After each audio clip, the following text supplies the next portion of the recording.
Monsieur le Président, bonsoir. Bonsoir, Monsieur Ndele. Nous allons naturellement commencer cet entretien par l'événement qui le justifie, à savoir le 60e anniversaire de l'indépendance du Congo. Cela vaut-il encore la peine d'être rappelé?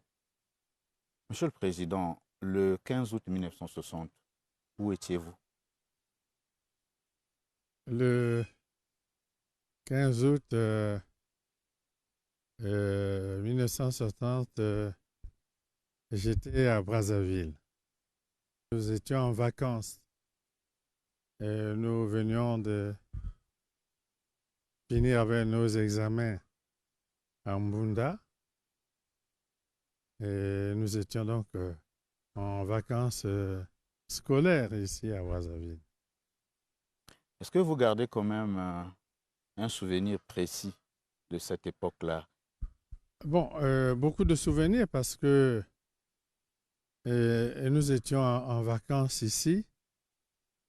Et nous qui avions fondé l'ASCO, l'association scolaire du Congo qui regroupait tous les élèves du secondaire à l'époque, en liaison avec nos aînés en France qui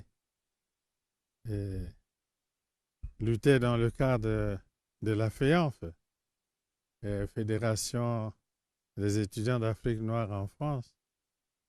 Et déjà, ils menaient ce combat pour la libération de notre continent, notre association qui se battait un peu sur le même chemin en lutte contre toutes les injustices dans la société coloniale et s'inspirait du combat de la FEANF en France. Et nous, donc, qui avions créé l'ASCO ici, avons, pendant cette période, vécu l'indépendance du Congo-Kinshasa le 30 juin 60. Et donc avons suivi avec beaucoup d'enthousiasme les déclarations du Premier ministre Patrice Lumumba. Vous voyez donc... Qui ont irrité le colonisateur. Et pour cause. Mais du 30 juin 60 au 15 août 60, vous voyez que notre jeunesse ici, celle qui s'efforçait de militer pour le triomphe de ces causes-là, était dans l'enthousiasme. C'était l'enthousiasme véritable, hein, lorsque nous suivions les déclarations du Premier ministre Patrice Lumumba le 30 juin à Léopoldville. Qui n'était même pas prévu dans le protocole, mais qui est tombé comme un Deus ex machina. Il n'était pas prévu, lui. C'est pourquoi peut-être il a eu des ennuis après. Ah oui, les ennuis, nous n'aurons pas le temps d'en parler. Mais nous vivions cette période, vous voyez, 30 juin 60, 15 août 60, c'était quand même l'effervescence ici. Monsieur le Président, vous évoquez l'ASCO, vous évoquez la FEANF, vous évoquez aussi les déclarations du Premier ministre émérite Patrice Lumumba. On réalise que trop nos nationalistes, les Africains, rejetaient donc toute forme de domination. L'indépendance pour les Africains se présentait comme une perspective qui leur ouvrirait des horizons sans limite. Mais 60 ans après, est-ce qu'on n'a pas l'impression que l'Afrique fait du surplace? Elle a du mal à trouver de consensus sur un certain nombre de dossiers brûlants. La concordance des points de vue est souvent obtenue très difficilement. Et lorsqu'une crise surgit, on note toujours la faiblesse de l'Afrique à réagir ou à la juguler. On ne fait pas du surplace, là, après toutes ces années d'indépendance? Du surplace, non.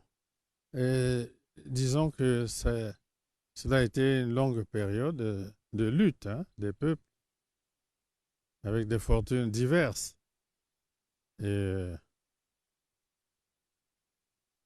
on peut quand même dire que pendant cette période, malgré les divergences, il y a eu la naissance de l'Organisation de l'Unité africaine. C'était un compromis historique important. Et il y a eu quand même, au niveau de l'Afrique, le soutien au lieu de libération parce que tous les pays africains n'étaient pas arrivés à l'indépendance en 1960. Et il y a eu quand même un consensus autour du soutien aux luttes de libération. Et progressivement, on sent quand même euh, que quelques accords se font au niveau des dirigeants lorsqu'il s'agit de viser les objectifs de développement. Je pense au NEPAD, je pense à la zone de libre-échange économique, commercial en Afrique. Je pense à la mise en place de communautés économiques régionales. On ne peut pas aussi dire que tout ça ne s'est pas aussi produit sur fond de la guerre froide qui a divisé le monde. Mais c'était une période de lutte avec des hauts et des bas. On ne peut pas dire qu'on a fait du surplace. Donc l'Afrique avance à son rythme et à celui de Oui, l'histoire, certainement. en tenant compte du contexte international et des rapports de force, sans aucun doute. Le 15 août 1963, l'abbé Fulbert Youlou, premier président du Congo indépendant, est renversé par un mouvement syndical qui entrera dans l'histoire sous le nom de la Révolution des Trois Glorieuses. Vous êtes un jeune officier. Quel rôle l'armée congolaise a-t-elle joué pendant ces événements, sachant que l'armée française était encore présente dans le pays pour assurer la sécurité des dirigeants et des populations? Bon, l'embryon de l'armée nationale a joué le modeste rôle qu'elle pouvait jouer. Je dois rappeler qu'elle était encore sous le commandement des officiers supérieurs français, le chef d'état-major, le commandant du bataillon, l'unique bataillon qu'il y avait, l'officier le plus gradé, le colonel David Moutsaka, était en second au niveau de l'état-major. Mais elle a joué modestement son rôle dans le cadre du maintien de l'ordre. Et il faut dire que les troupes françaises étaient ici, au Congo, à Brazzaville, mais avec les événements, je pense que d'autres troupes, des parachutistes, sont venus de Dakar et de Fort-Lamy, aujourd'hui N'Djamena, en renfort. Donc, l'embryon de l'armée congolaise était tout à fait insignifiante, disons symbolique, hein, dans ces opérations de maintien de l'ordre. Mais je dois signaler cependant un fait important pendant ce développement, parce que le 15 août 63, alors que les populations de Brazzaville avaient déjà encerclé le palais ici, des populations, venus de tous les quartiers, avaient déjà encerclé le palais ici. Et on ne voyait plus les syndicalistes. Et ceux qui dirigeaient le mouvement étaient introuvables, comme s'ils avaient abandonné le peuple à son triste sort. sort, oui. Et ils s'étaient mis dans une certaine clandestinité pour cause, avec des interventions de troupes françaises. C'était avant la décision du général de Gaulle qui a refusé l'intervention des troupes françaises à la demande du président Yolo. Avant cela, les syndicalistes étaient mis dans la clandestinité. Mais les populations étaient ici. Mais c'était quand même l'instinct de survie, hein? Bien, certainement. Mais alors, je peux témoigner maintenant, ce sont les officiers congolais, l'embryon de l'armée congolaise, les sous-officiers, disons les cadres, qui ont recherché les syndicalistes. Nous les avons recherchés dans la ville, nous les avons retrouvés et nous les avons amenés en réunion au camp qu'on appelle aujourd'hui le camp du 15 août. C'est bien pour cette raison-là. Nous avons, avant c'était le camp du Tchad, on l'appelait camp du Tchad ici. Le camp du 15 août porte ce nom à cause de l'événement que je relate. Nous les avons tous réunis au camp ici, dans la salle où s'entraînent les éléments de la musique militaire.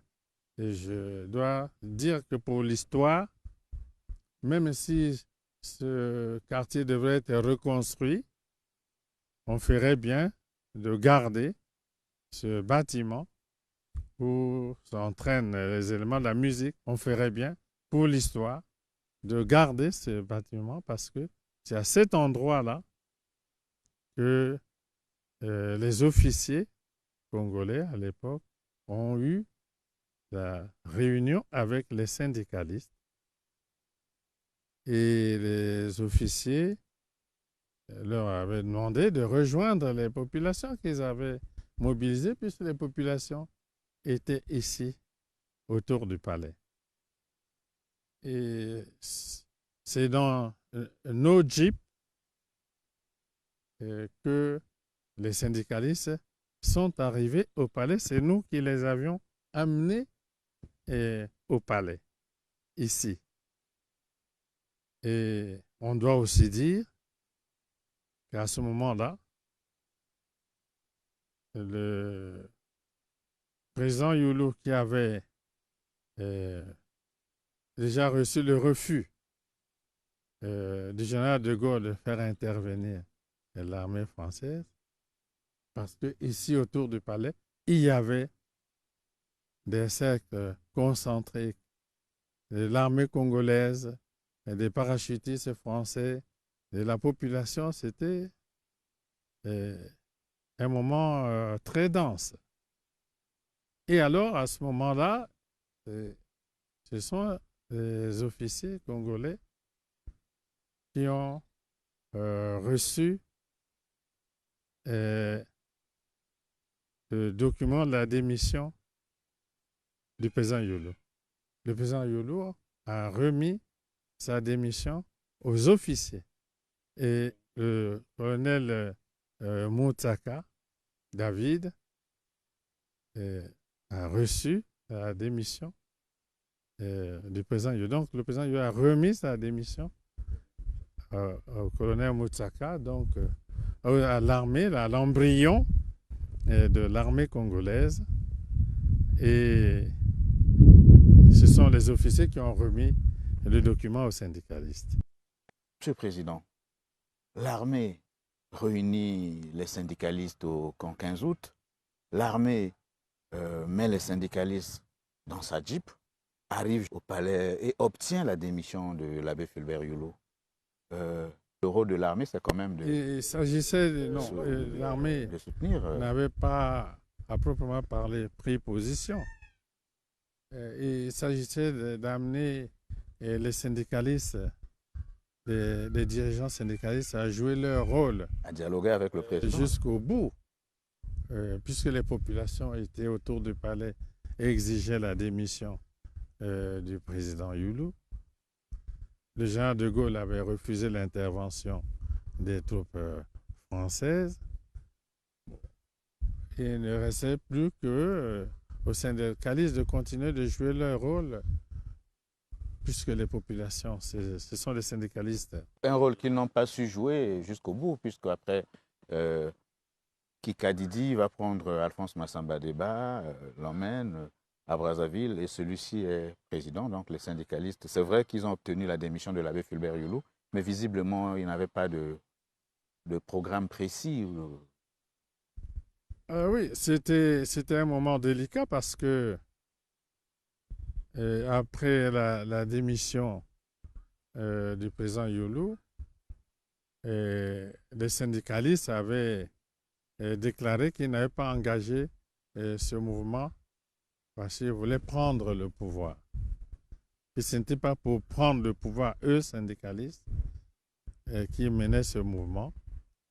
Et c'est là où est arrivée l'idée du gouvernement de technocrates, le gouvernement de techniciens, d'intellectuels. Et donc, la nuit de 15 au 16, c'était une nuit blanche. Nous étions dans ce palais, nous les officiers, on suivait cela. On a vu arriver ici, au palais, tout ce qu'il y avait de crème, d'intellectuels, de technocrates, de hauts cadres de l'administration.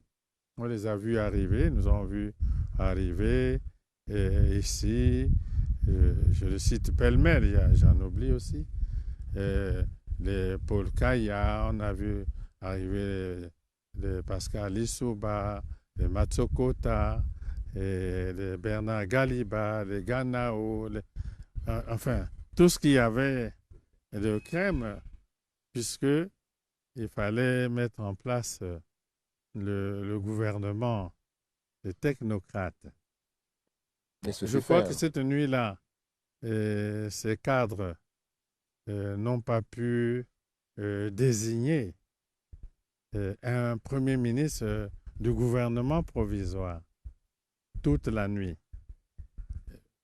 Contradictions diverses. Ces cadres ont discuté sous nos yeux, parce que nous étions là, nous les officiers, on écoutait, on ne prenait pas part aux discussions. Ils n'ont pas pu désigner l'un d'entre eux comme premier ministre du gouvernement provisoire. Et voilà pourquoi le président Massamba Deba a été recherché. Lui qui jouissait à ce moment-là de quelques contradictions avec le président Youlou, il jouissait d'un préjugé favorable dans l'opinion pendant la période. Et c'est donc dans ces conditions que le président Massamba Deba a été recherché. Je crois qu'il était à Boko. Et c'est lui qui a été comme l'homme de compromis, d'où la mise en place des institutions provisoires après les Trois Glorieuses. Ok, l'homme de compromis arrive, Alphonse Massamba Deba. Il crée le mouvement national de la révolution, MNR. Il instaure le socialisme dit bantou, selon ses propres termes. Non, c'est le socialisme qui était écrit dans les documents du MNR, c'était le socialisme scientifique. Et lui? Bon, dans son interprétation, il a parlé de socialisme bantou, mais dans le document du MNR, que l'on peut consulter, vous les journalistes qui faites la recherche, je pense qu'on parlait plutôt de Le Le socialisme socialisme scientifique. scientifique. Parce qu'il semble aussi que la pomme de discorde avec les autres, c'était ça. C'était l'un des L'adjectif bantou. bantous, et que le socialisme était scientifique et qu'il s'appliquait à l'ensemble des peuples du monde. Il n'avait pas besoin d'avoir une coloration bantou. C'était l'un des points chauds, non, de la contradiction, des clivages au sein du MNR. D'après ce que nous observions, nous, et les officiers, parce que nous ne prenions pas part à ces discussions, jusqu'au moment où il avait été décidé que l'armée ait un représentant au sein du comité central du MNR. Alors, le capitaine Ngwabi avait été désigné comme le représentant. C'était le capitaine Ngwabi qui avait fini par être le représentant de l'armée au sein du comité central du MNR. Et lui-même aura des problèmes parce que nous nous souvenons encore de sa boutade quand il disait au président Massamba Deba, Monsieur le Président, le socialisme est une vision du monde universel et à ce titre, il ne peut être bantou, wolof ou mandingue. Oui, c'était le point de divergence. Il n'était pas le seul à le dire. Quelques idéologues au sein du MNR le disaient à haute et intelligible voix. Le 31 juillet 1968, il est renversé par un mouvement insurrectionnel. Après le président Massamba Deba, c'est le président Marien Ngouabi.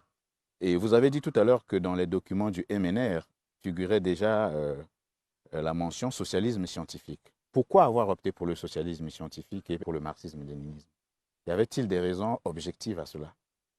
Bon, pour les peuples colonisés et dominés, en réalité par le capitalisme ou l'impérialisme international, comme on le disait à l'époque, et pour les peuples qui étaient encore sous domination coloniale aussi, le monde était divisé, comme on le sait. Et il y avait le pacte de Varsovie, et il y avait l'OTAN, et l'OTAN soutenait militairement les puissances d'occupation encore dans les guerres, principalement le Portugal. Et les peuples dominés qui luttaient voyaient que leur salut ne pourrait venir que du pacte de Varsovie, qui justement a soutenu toutes ces luttes. Et aussi parce que les peuples dominés ont considéré, d'autres continuent de considérer aujourd'hui le socialisme comme une organisation de justice sociale et de juste partage du produit du travail commun. Donc, les peuples dominés ne pouvaient aspirer qu'à plus de justice sociale. Et beaucoup se sont tournés vers les pays du pacte de Varsovie et ont choisi la voie du socialisme comme la voie de la justice sociale, du juste partage du fruit du travail. Et ce n'était pas sans raison. Marien Ngouabi arrive le 31 juillet 1968. Il va diriger le pays jusqu'au 18 mars 1977, jour où il est assassiné. Après l'assassinat du président Marien Ngouabi, il est créé un comité militaire du parti dirigé par le général Jacques-Joachim Yombi Opango. Le comité militaire du parti tient le pays jusqu'au 5 février 1979, jour où le Parti congolais du travail décide finalement de déposer le général Yombi Opango et de confier les rênes du pays au colonel Denis Sassou Nguesso. Bon, il faut d'abord dire avec précision les choses telles qu'elles étaient. Et il faut savoir que avant l'assassinat du président Marien Gouabi, le PCT était en train de préparer le 3e congrès extraordinaire. Et les sessions préparatoires se tenaient non loin d'ici. Donc, le PCT était en train de préparer le 3e congrès extraordinaire. Parce qu'avant cela, il y a eu quand même beaucoup de remous, mouvements de radicalisation, etc. Le président Gouabi souhaitait un renouvellement du parti. Et donc, son assassinat intervient au moment où le parti est en train de préparer le 3e congrès extraordinaire. Et voilà pourquoi, avec son assassinat, la mission du CMP, c'était maintenir la paix dans le pays, assurer les obsèques du président Gouabi et créer les conditions de la tenue du 3e congrès extraordinaire. Donc, pendant la brève période du CMP, la question principale qui se posait, c'était de savoir, oui ou non, on tient le 3e congrès extraordinaire du PCT pour remettre le pays dans l'ordre normal de son fonctionnement. L'État, avec ses institutions, qui, à l'époque, reposaient sur le pouvoir du parti, les dirigeants du parti eux-mêmes puisant leur pouvoir dans le congrès du parti. Et donc, au sein du CMP, il y a eu ces divergences. Et voilà pourquoi ceux qui souhaitaient remettre le parti à travers le congrès sur sa ligne normale de marche, ce sont ceux-là qui ont triomphé, puisqu'ils ont obtenu que le comité central du PCT, qui avait été suspendu pour laisser place au CMP, et la ligne qu'ils souhaitaient, qui voulait la tenue du congrès, c'est celle-là qui a triomphé. Voilà pourquoi, ici, au Palais du Peuple, il y a eu la réunion du comité central du parti. Ce n'était même pas encore le congrès. C'est le comité central du parti qui s'est réuni ici. On a reconstitué le comité central comme au jour de l'assassinat du président Marien Gouabi. Et cette session s'est tenue au Palais du Peuple sous la présidence du camarade Jean-Pierre Tisser Tchikaya, parce qu'il était le second du parti.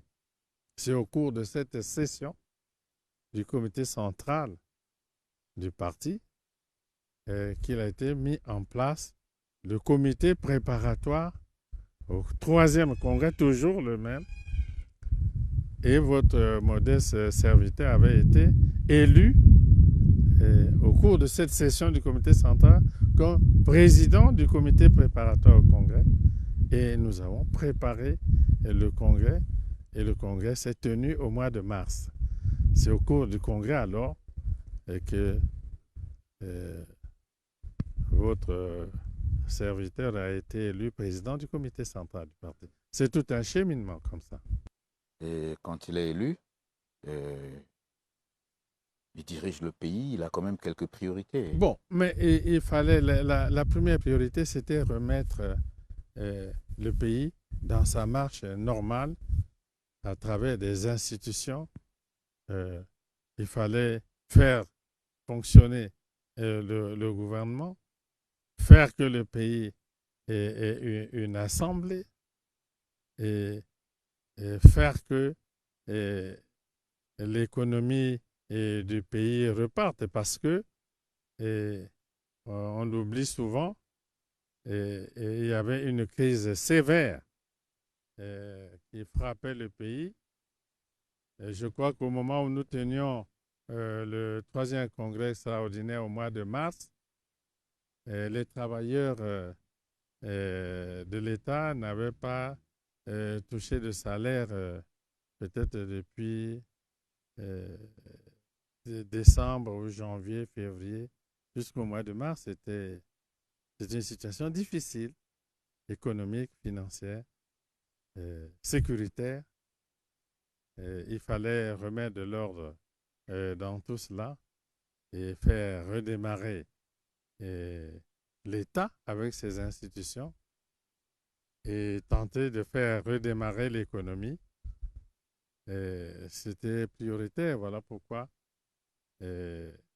nous avons, au cours de cette période, préparé le premier plan quinquennal que vous connaissez. Oui, 82-86. 82-86. On a eu quelques acquis du premier plan quinquennal. Oui, oui, oui.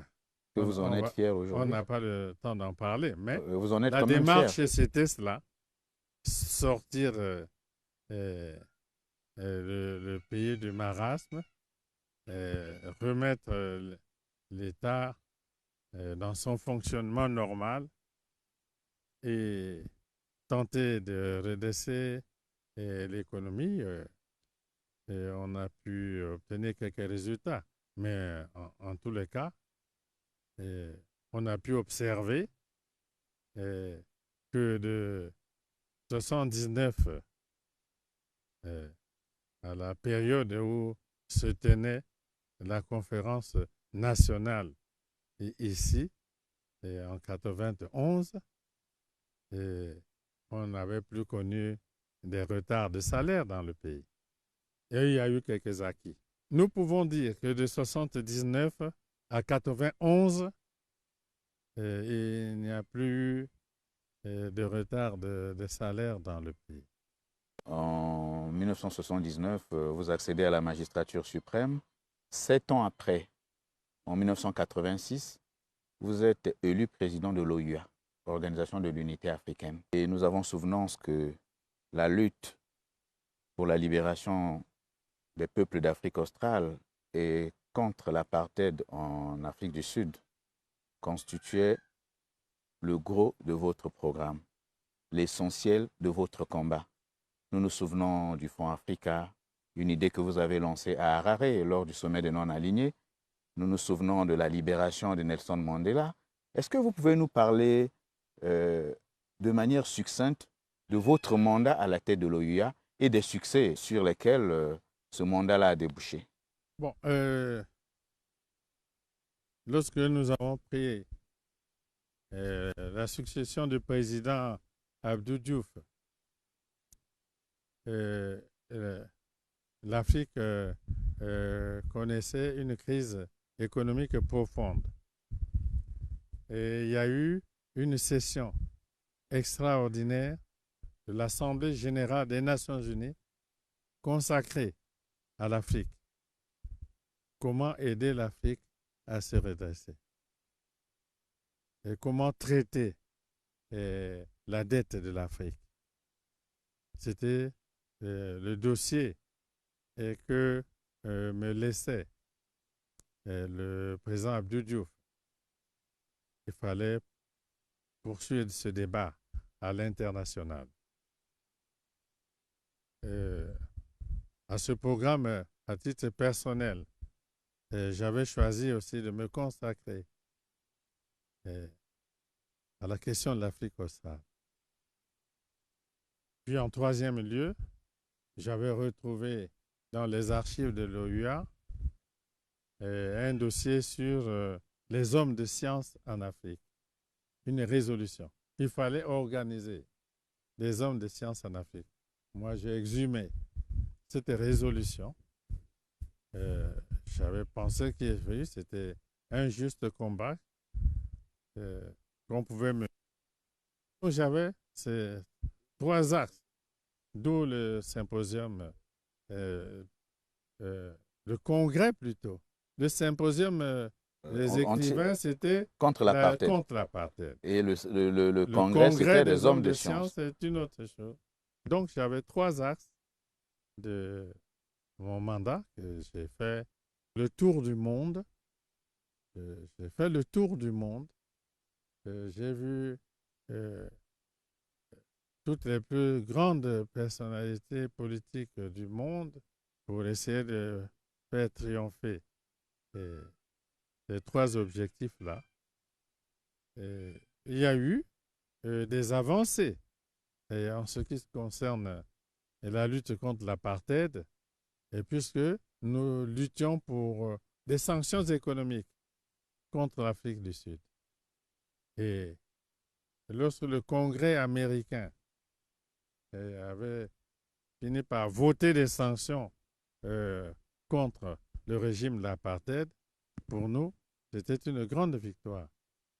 Mais ce n'était pas simple. Je me souviens d'un entretien que j'avais eu à Londres avec le Premier ministre, Madame Thatcher, sur cette question de l'apartheid et des sanctions contre le régime de l'apartheid en Afrique du Sud, en tête à tête.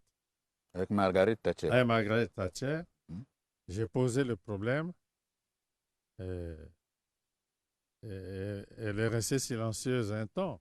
Et puis, a rétorqué, mais Monsieur le Président, pourquoi voulez-vous détruire une économie qui marche? C'était très dur.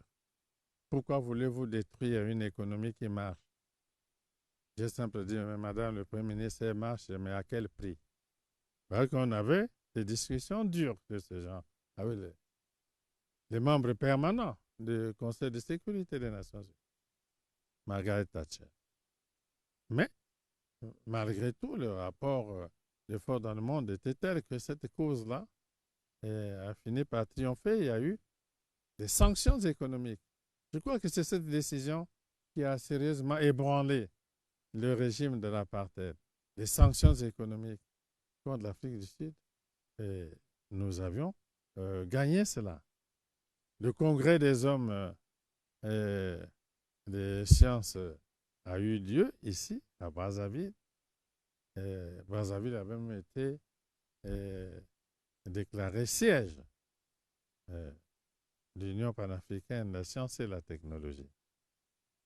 C'est un grand succès. Bon, quant à la mise en œuvre des résolutions des Nations Unies sur la situation économique de l'Afrique, le traitement de la dette de l'Afrique, je crois que c'est là où nous n'avons pas gagné. Et la situation reste la même aujourd'hui. On continue jusqu'à aujourd'hui avec la crise que nous vivons de demander un traitement particulier de la dette africaine. Donc le problème reste entier. Mais pour les autres combats, la lutte contre l'apartheid a connu des avancées, puisque non seulement il y a eu des sanctions économiques contre le régime de l'apartheid, mais après mon mandat, on a vu se dérouler ici des négociations entre l'Afrique du Sud, Cuba, l'Angola, les États-Unis, ici. La quadripartite. La quadripartite, une négociation dure. C'était une négociation difficile, mais on a fini par signer ici à Brazzaville le protocole d'accord qui a permis le retrait des troupes d'Afrique du sud de l'Angola, qui a permis le retrait des troupes cubaines de l'Angola et qui a permis l'indépendance de la Namibie et le processus qui a continué en Afrique du Sud jusqu'à la libération de Mandela. Je présume, il paraît que vous êtes très, très dur vis-à-vis du régime de Peter Botha. Parce qu'il était question, euh, pendant la cohabitation du président Mitterrand et Premier ministre Chirac, il était question que le président Botha soit invité en visite officielle à Paris. Et comme c'était la veille du sommet France-Afrique de Lomé, bon, j'avais fait dire que vraiment, si avant le sommet de Lomé, les autorités françaises devaient d'abord recevoir Botha à Paris, j'avais fait dire que, bon, au nom de l'Union africaine, de l'OUA, le président en exercice de l'OUA ne prendrait pas part au sommet. Voilà. Eh bien, les choses se sont arrangées par la voie diplomatique. Le président Botha n'est plus allé en visite officielle à Paris. Le Premier ministre Chirac, sur la route de Lomé, a fait escale ici. Nous avons discuté dans ce palais. On a déjeuné en tête à tête dans la villa qui est là. Et puis, bon, nous avons presque ensemble décollé en direction de Lomé. Lui est parti quelques 45 minutes avant moi. Et donc, le sommet à Lomé s'est déroulé normalement. Et un peu plus tard, peut-être, est-ce la reconnaissance du président Bush des États-Unis d'Amérique? Vous êtes invité officiellement pour, entre autres, discuter de ces questions-là avec le président George Bush. Un mot sur le voyage aux États-Unis? Oui, nous avons été invités. C'était en reconnaissance de tous ces efforts. Je ne sais pas, mais enfin, toujours est-il que nous avons été invités à effectuer une visite d'État aux États-Unis. Mais le souvenir le plus important, c'est que pendant que nous étions en train de traverser l'Atlantique pour Washington, nous étions au-dessus de l'Atlantique, et c'est à ce moment-là que les pilotes de l'avion d'Air Afrique, les pilotes de l'avion d'Air Afrique, nous a annoncé la libération de Mandela. Donc, la libération de Mandela est intervenue alors que nous étions au-dessus de l'Atlantique En partance pour les États-Unis. Pour les États-Unis. Et nous avons donc célébré la libération de Mandela à bord de l'avion. Nous avons consommé toutes les bouteilles de champagne qu'il y avait dans l'avion.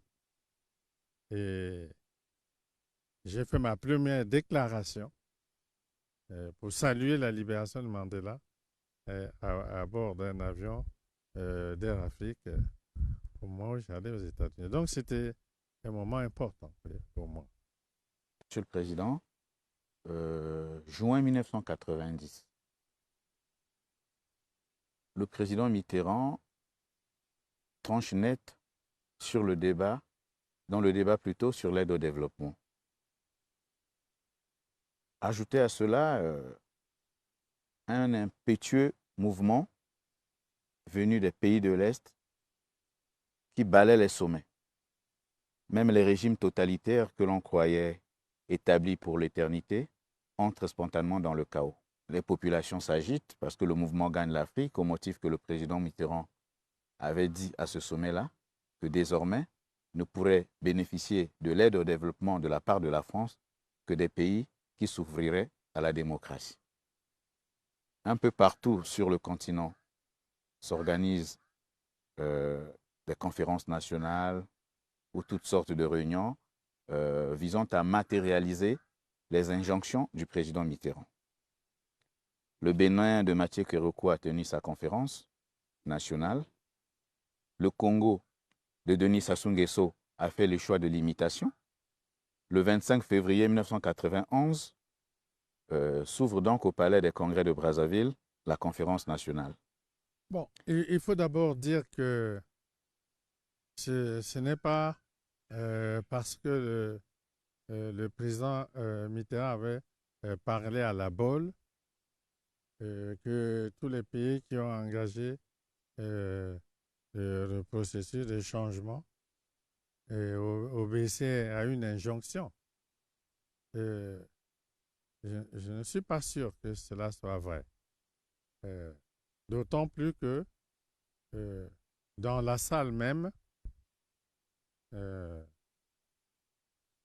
Sa Majesté Hassan II, paix à son âme, qui devait répondre au discours du président Mitterrand au nom de l'Afrique, avait pris déjà dans la salle même le contre-pied de cette déclaration. On n'en parle pas assez. D'ailleurs, la presse française, comme vous les journalistes, parfois vous savez le faire, a mis le coude sur cette déclaration. C'était une déclaration du roi Hassan II qui était très forte. Il paraît même qu'il avait refusé l'hôtel qu'on lui avait affecté. Il était dans son bateau. Mais ce n'est pas cela le plus important. Le plus important, c'est la déclaration du roi Hassan II en réponse au discours du président Mitterrand au nom de l'Afrique. Et vous feriez bien de faire des recherches pour retrouver, vous les journalistes, puisque vous voulez faire l'histoire, retrouver ces déclarations. Donc, déjà, le roi Hassan II avait pris le contre-pied de ces déclarations. Toujours est-il que les changements se sont produits. Nous-mêmes, ici au Congo, avant même la réunion de la BOL, le comité central du Parti congolais du travail s'était déjà réuni et avait opté pour les changements selon une procédure différente. Mais changement toujours pour aller vers le multipartisme. Les archives du PCT, vous pouvez les consulter. Vous trouverez une session du comité central du PCT qui proclamait la volonté du Parti congolais du travail d'amener le pays vers le multipartisme. Cela n'avait rien à voir avec la déclaration du président Mitterrand à la BOL. N'est-elle pas venue précipiter les choses ou accélérer tout de même? Comment? La déclaration du président Mitterrand n'est-elle pas venue accélérer? Peut-être un accélérateur, pourquoi pas? On ne va pas ignorer ce fait de l'histoire. Mais toujours est-il que les changements se sont produits ici en Afrique comme ailleurs après les changements plus importants qui se sont produits dans les pays du Pacte de Varsovie. Alors, ici, le mouvement s'était engagé pour la conférence. Je ne vais pas revenir sur ces débats. Mais au cours de cette conférence, dont les idéaux fondateurs étaient peut-être l'esquisse d'un nouveau schéma pouvant aider au développement du pays, on remarque que les orateurs à la verve débordante font des déclarations qui risquaient de déboucher sur des drames divers. Monsieur le Président, vous-même vous étiez la risée de ces orateurs-là. Et lorsque vous avez constaté que les débats de la conférence nationale risquaient de déboucher sur des situations immaîtrisables, pourquoi n'avez-vous pas décidé de les arrêter net? Je ne pouvais pas arrêter ce débat. Il fallait le laisser se poursuivre. La conférence elle-même était prévue pour 15 jours et elle a duré 3 mois. Et chaque fois, Monseigneur Kombo, paix à son âme, venait me voir ici. Je signais un décret pour proroger. Et je donnais 15 jours de plus, 15 jours de plus. Et elle a duré 3 mois. Mais je devais seulement prendre date. Laisser le débat se dérouler, mais prendre date. Moi, j'avais pris date en faisant cette déclaration. J'assume. J'assume. Voilà. J'assume. Voilà. J'avais pris date. Si vous lisez. Certains observateurs estiment que c'est le plus beau discours de l'ère Sassou I. Peut-être. Mais j'avais pris date. Si vous lisez ce discours de la conférence, j'avais dit que on ne devait pas engager le processus pour créer de nouvelles divisions, de nouvelles tensions, laisser d'autres parties du peuple au bord de la route. Bon, que ce n'était pas dans les violences. Et j'avais dit que la conférence devait se dérouler sans un mort, sans un blessé, sans un prisonnier. Et je l'ai dit à la clôture de la conférence aussi. Et donc, j'avais pris date. Les événements qui se sont produits après la conférence, je crois, si on les analyse bien, ils me donnent raison. Il suffit de lire le J'assume et de lire les événements qui se sont produits après. Ils sont à l'opposé de ce qui est dit dans ces déclarations. Et pour ça, j'ai préféré prendre date et non pas arrêter la conférence. Voilà. Vous avez préféré prendre date. Et après la conférence nationale, on vous a adjoint Premier ministre, André Milongo. Et en août 1992, on n'a pas adjoint Premier ministre. Oui, la mais conférence a donné... C'était une recommandation de la conférence nationale. La conférence a donné les pleins pouvoirs au Premier ministre. Oui, et une sorte de cohabitation à la congolaise qui a certainement mis à mal, Monsieur le Président. Oh, ce n'était même pas une cohabitation. Le président avait quoi? Des pouvoirs de la diplomatie et le président n'avait même pas les pouvoirs de défense nationale. C'est inédit quand même. Et le Premier ministre avait les pleins pouvoirs pour gérer la transition et amener le pays aux élections. Je pense que c'était son mérite d'avoir permis cela. Oui, ce fut fait. Oui. Puisqu'en août 1980, il y a eu les élections. Il y a eu les élections. Voilà. Nous voulons parler de l'élection présidentielle. Et vous avez soutenu au deuxième tour le président Pascal Lissouba. Il est élu. Il dirige de 1992 à 1997. Et au terme de la guerre, déclenchée le 5 juin 1997, vous revenez aux affaires. Nous n'allons pas entrer dans les détails. Nous avons assez de témoignages sur toutes ces périodes-là. Mais il y a des moments forts, des grands moments, des moments qui nous marquent à vie. Quels sont, selon vous, Monsieur le Président, les grands moments qu'a connu le Congo en 60 années d'indépendance? Bon, si on ne parle pas de la proclamation de l'indépendance en tant qu'événement majeur, je crois qu'on retiendra des événements de 63 et dont nous avons parlé tout à l'heure, qui sont des événements majeurs appelés Trois Glorieuses. C'était quand même des changements importants qui se sont produits. Et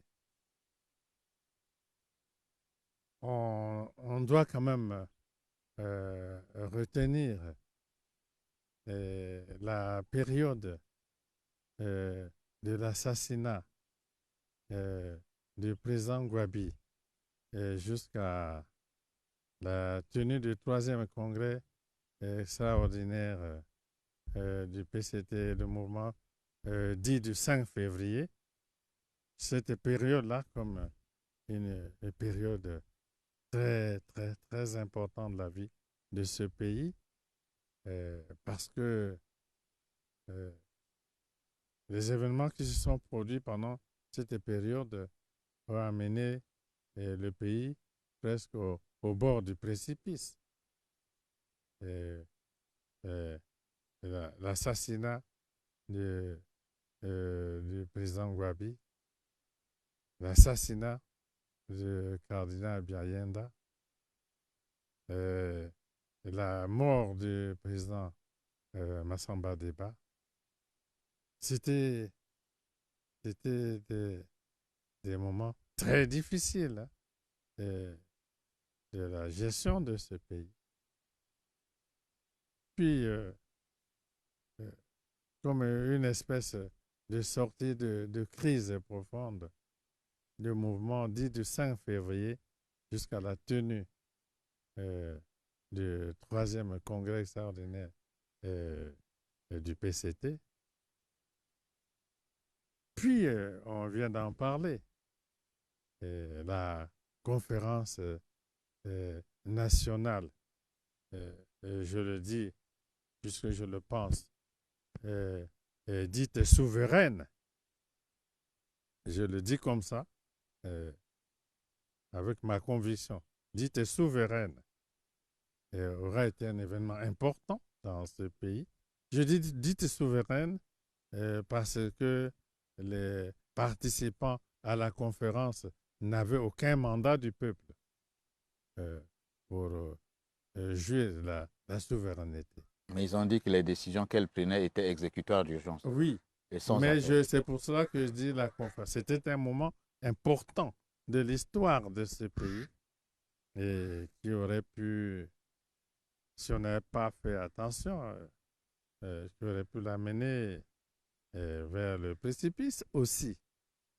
Voilà pourquoi je prends le repère que j'assume. Hein.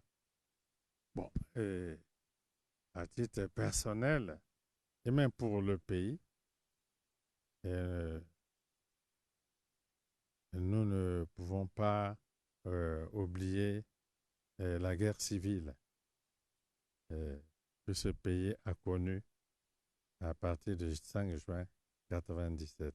Ce sont ces événements, en ce qui me concerne, que je retiens comme des moments très importants de la vie de notre pays.